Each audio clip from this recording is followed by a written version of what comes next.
bi taxoon ñu ne dañ ma condamné par contumace. moo tax nit booy defal dëgg ndax tey justice ridicule na ci dossier boobu ndax ba léegi nee nañu la taxoon ñu arrêté ma ba jàpp ma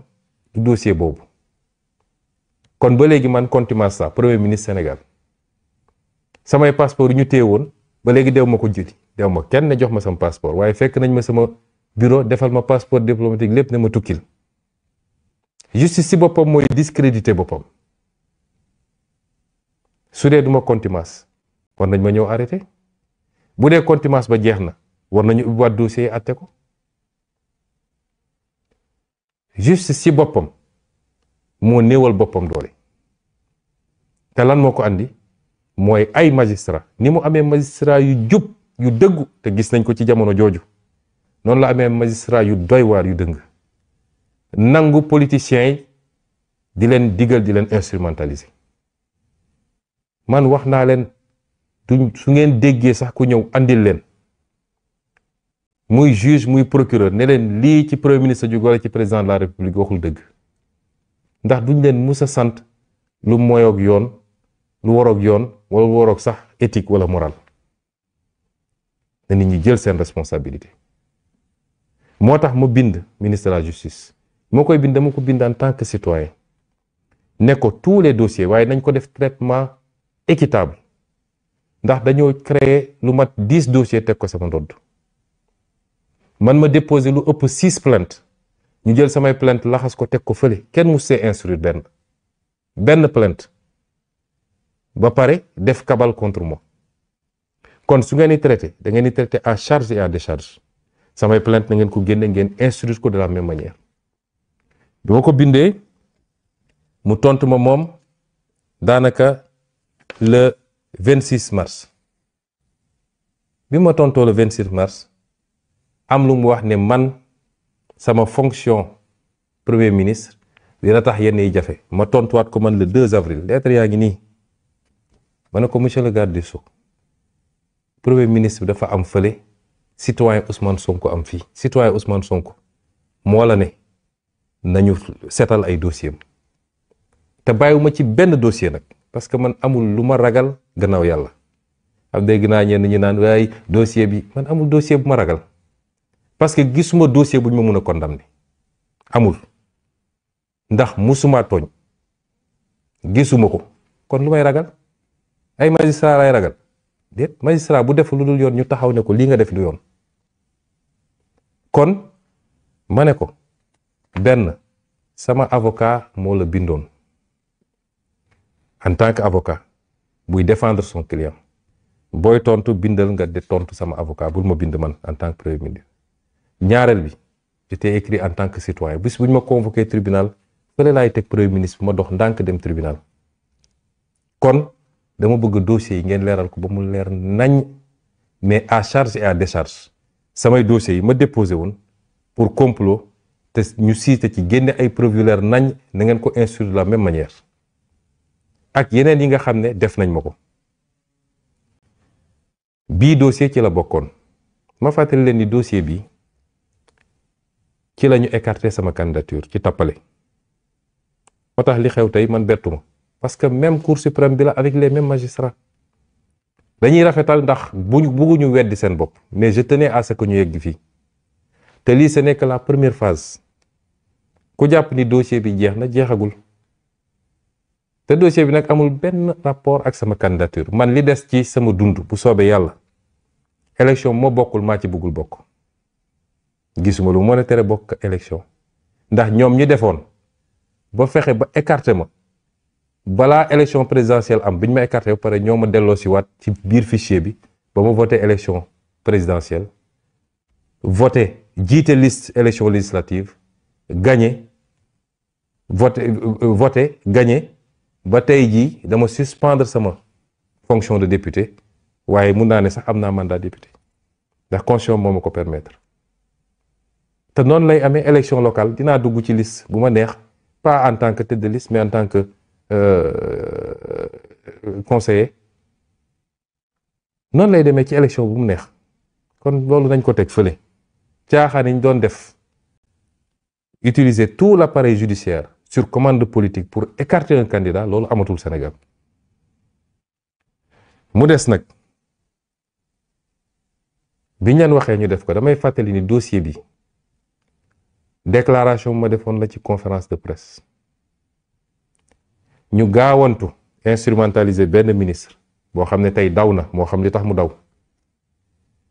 bu soobee yàlla duñu musa am ndam si man ndax ñi ko doon def ñëpp daw nañ fi mu ne li tax ñu daw. ñu instrumentaliser ko mu déposer plainte ñu accélérer procédure bi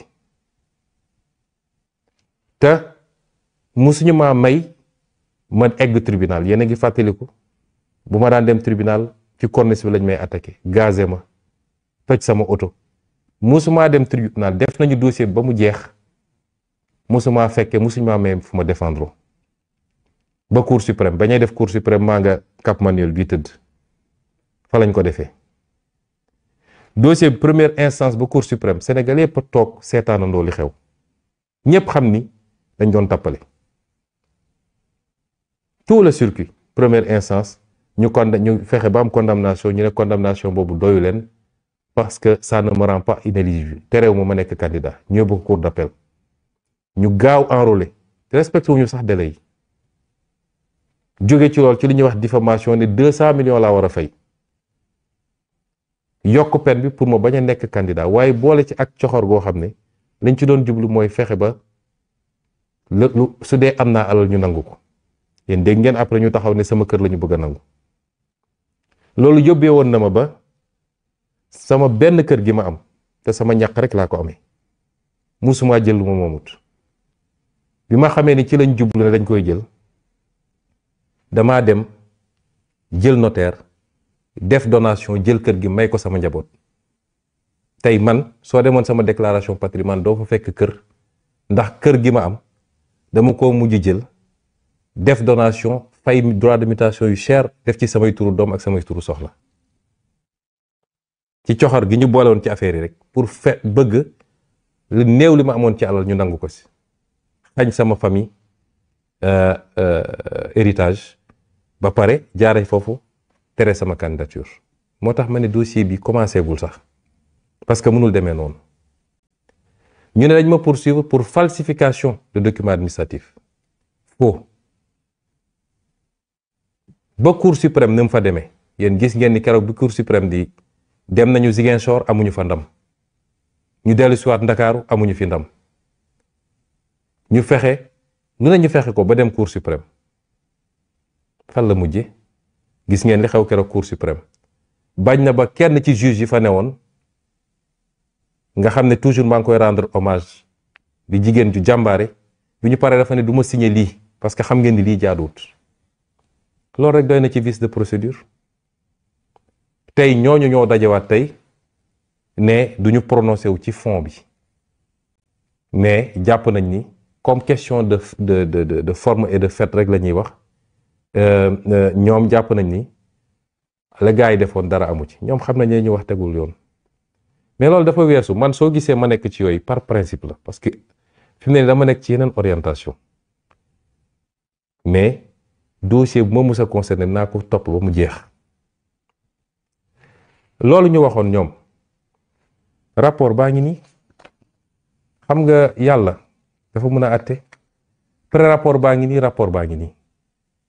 rapport IGF bi taxoon ma wax mi ngi nii passage bi ma liiroon ba ñoom ñiy tëb lappi mi ngi nii lépp a ngi nii te dinañ ko rendre public sénégalais yëpp gis donc sur un mensonge boo xam ne ñoom ñi ko def ñëpp xam nañ ne lii du dëgg juge yu ko def xam nañ ne lii du dëgg procureur bi doon argumenté xam nañ lii du dëgg ba ci cour suprême ñoom ñëpp xam nañ lii du dëgg mais Macky Sall nee na leen kii warul nekk candidat jaar ak ñoom fi mu war a jaar ak ñoom ñu ne kii du nekk candidat kon lii mënuñu ko bàyyi mu dem moo tax dès demain wax naa samay avocat nañu bind lettre monsieur le ministre de la justice ne ko des faits nouveaux ñi ngi nii vous nous avez jamais laissé la possibilité ñu dem la yokk tribunal tey ministère des finances teg na suñu loxo les rapports yi nga doon nëbb rapport 2018 rapport 22 te li ci gën a neex mooy moom ministre des finances Amadou Ba moo signé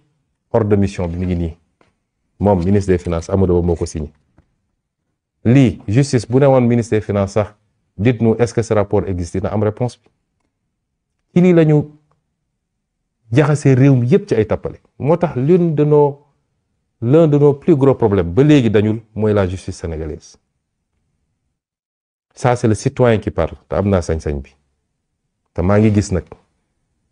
am na magistrat yu baax yu jub waaye suñu jàppee ni